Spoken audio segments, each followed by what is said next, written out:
आज का हमारे यूनिट टेस्ट का लास्ट लेसन है 12 नंबर का सफ़ेद बगुला। यह कहानी द वाइट हेरन हेरन बगुले को ही कहते हैं, बड़े बगुले को इंग्लिश में, तो उसी का अनुवाद है बगुला। कहानी तो यह द वाइट हेरन इस कहानी का अनुवाद है। कहानी में आई लड़की से मिलिए और बताइए कि लड़की बहादुर ज़्यादा है या दयालु। जून की शाम ढल रही थी, अंधेरा होने लगा था। 9 वर्षीय सिल्विया वन में अपनी गाय को ढूंढ रही थी। यूँ तो गाय के गले में घंटी लटक रही थी जो उसके ठिकाने का पता देती थी, परंतु गाय भी बहुत चालाक थी। वह झुरमुट में छिप जाती और शांत खड़ी रहती। तब उसकी घंटी भी नहीं हिलती और न आवाज़ आती। सिल्विया भी वन के चप्पे चप्पे से परिचित थी।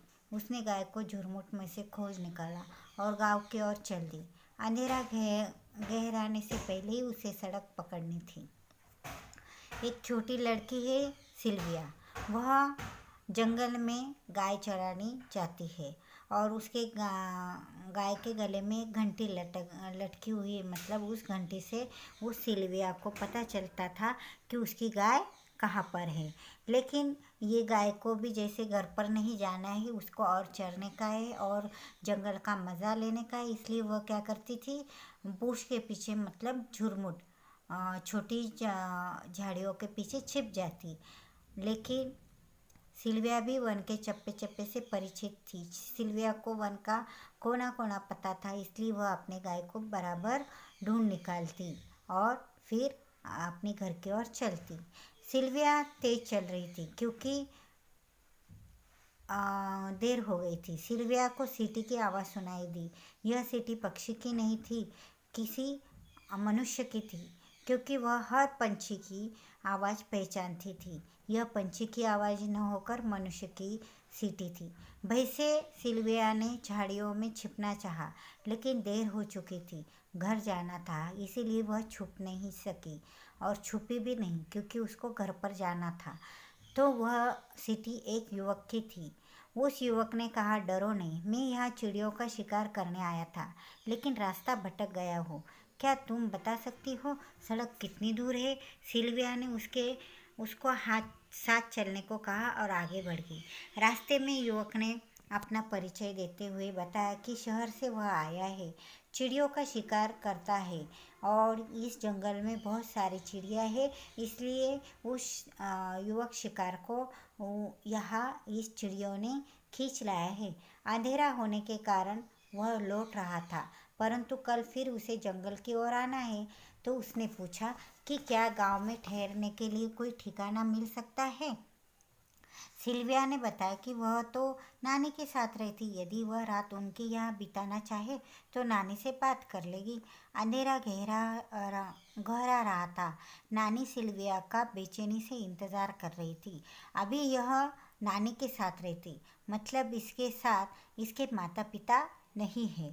इसके माता पिता है या नहीं, यह हम बाद में देखेंगे, क्योंकि हमको इसमें बताया गया है कि हम ये हमें यह बताने का है कि यह सिल्विया, यह लड़की बहादुर ज़्यादा है या दयालु।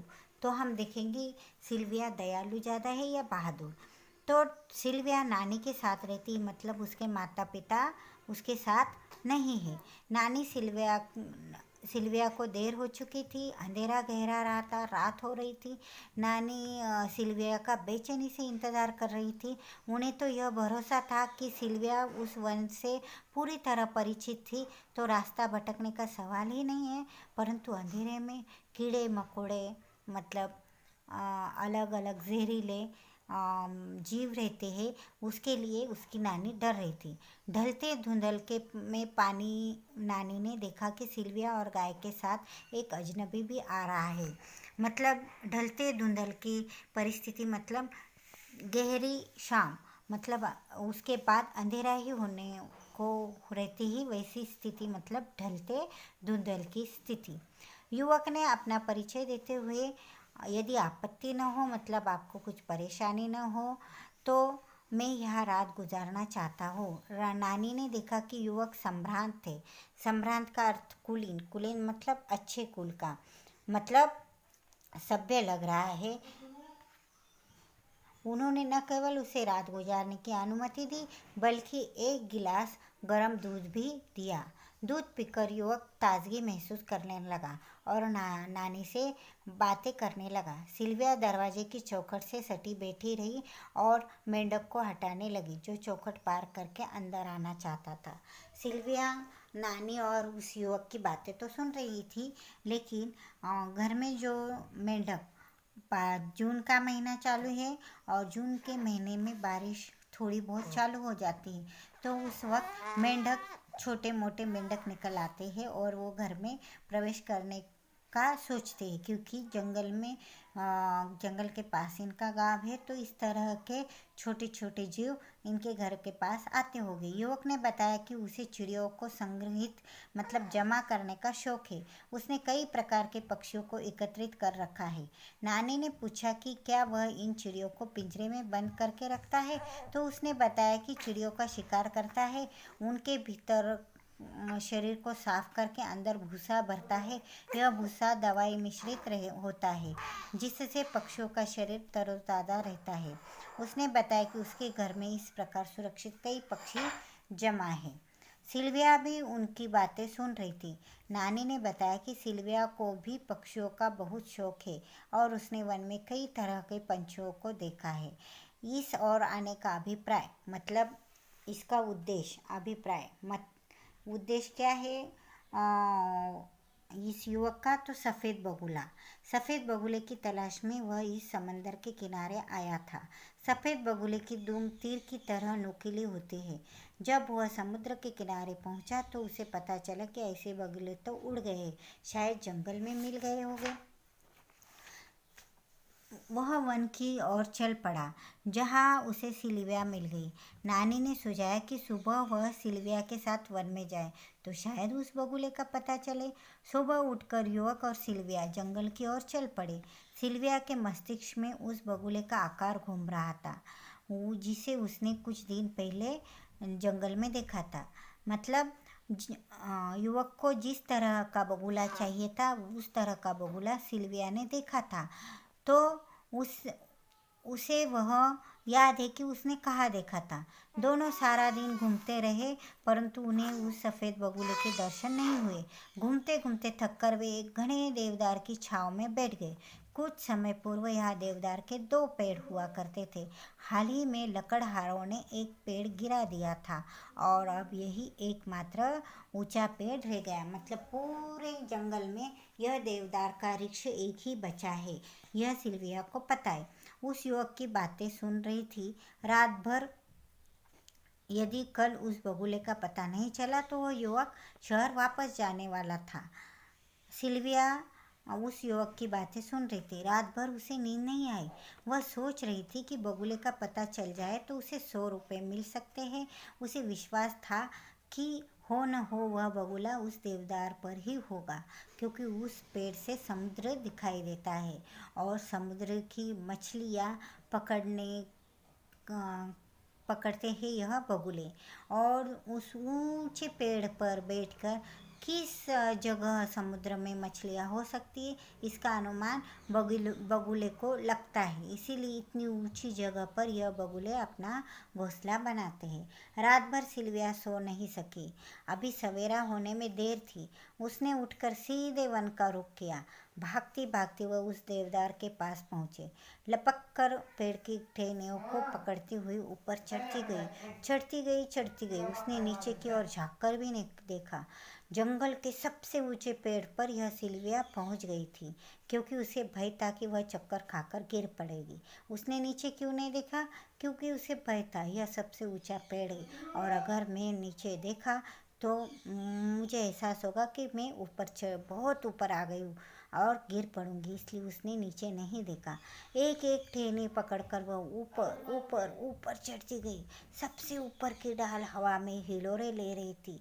वहाँ से उसे समुद्र की लहरों में से सूरज उगता दिखाई दिया, क्योंकि वह सुबह सुबह ही गई थी। तो सवेरे का नज़ारा क्या होता है? एक तो हम अगर पहाड़ियों के पास रहते हो तो पहाड़ियों में से सूरज उगता दिखाई देता है, या फिर समंदर के पास हो तो समंदर में से सूरज उगा ही दिखता है। देवदार की सबसे ऊंची डाली पर एक सुंदर घोंसला दिखाई दिया और उस घोंसले में था सफ़ेद बगुला। वह देखती रही उस बगुले को जो अपने बच्चों की चोंच में चोंच डालकर बच्चों को दाना दे रहा था। वह प्रसन्न थी कि उसने सफ़ेद बगुले का पता लगा लिया। सिल्विया घर लौटी तो नानी ने पूछा कि क्या उसे वह बगुला दिखाई दिया। सिल्विया ने अपना मुंह नहीं खोला।